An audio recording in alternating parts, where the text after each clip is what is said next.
Here's a quick video showing you how to replace a battery in a Volvo key fob. I'm going to be using a small flat tip screwdriver as well as a large flat tip screwdriver. And you're going to need one of these replacement batteries. This takes a 2032 and you can get these off Amazon. I've put a link below in the description. I will take it straight there. First thing I'm going to do is find this latch, move that down, and take the Volvo side and just slide that over. Next, this latch right here. Also, your mechanical key will be right here. This one's missing it, but yours will be right here.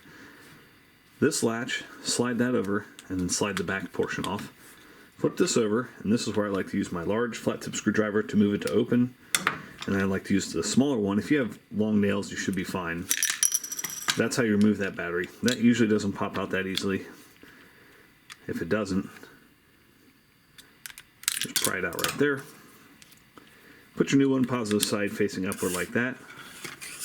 Then when you're replacing this, start with it open. Use your medium screwdriver to slide it over to close. And the side without the logo goes in the bottom here, and the side with the logo goes just like that. Okay, hope you found that video helpful. If it was, make sure you hit that thumbs up button.